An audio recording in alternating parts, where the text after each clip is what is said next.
Members of the jury, this plaintiff seeks damages in this action, claiming that the injuries received were due to the negligence of the defendant in the manner of the operation of his automobile. Those of you who are experienced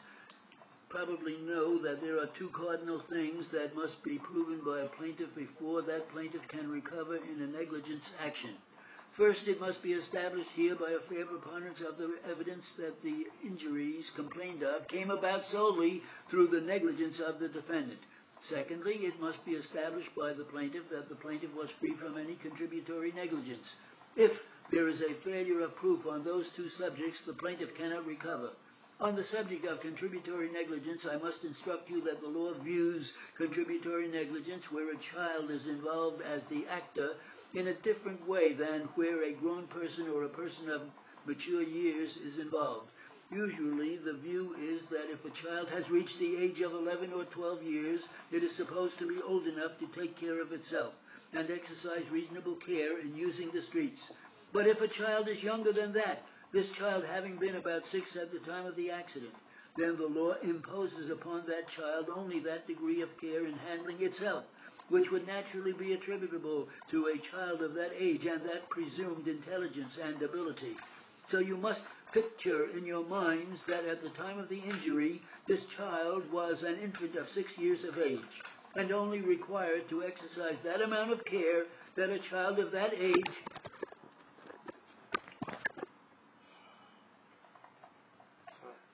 could reasonably sustain. So this child testifies that before leaving the sidewalk she looked, that she had been instructed by her mother always to look to see if any vehicles were approaching before crossing the street. The law requires a person about to cross the roadway to look and see if there is any approaching vehicle, and if there is, either to stop and wait or to use reasonable care and judgment if he attempts to cross, because as a matter of law it is not negligence for a person to cross a roadway even if a vehicle is approaching, provided, of course, that vehicle is at such a distance away and acting in such a way that it would be judged to be reasonably safe and prudent to cross. Those are the two things that this plaintiff has to establish: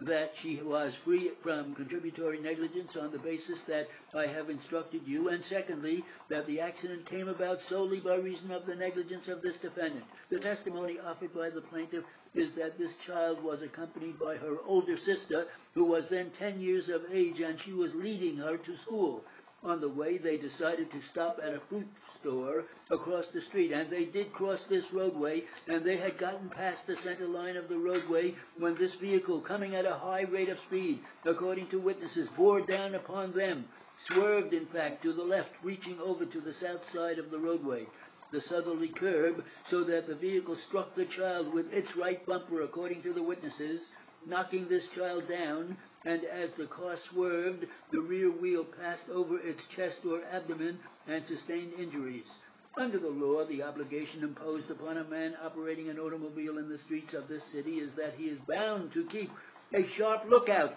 ahead and to observe if anything is in the roadway or crossing the roadway so that he can avoid hitting it. He is bound to travel at such a rate of speed that his machine is under control so that if necessary he can stop. If the neighborhood is one in which there are many people, he cannot go at the same rate of speed that he would be permitted to go if the sidewalks were absolutely clear of all pedestrians. He must, in other words, conduct himself according to the existing conditions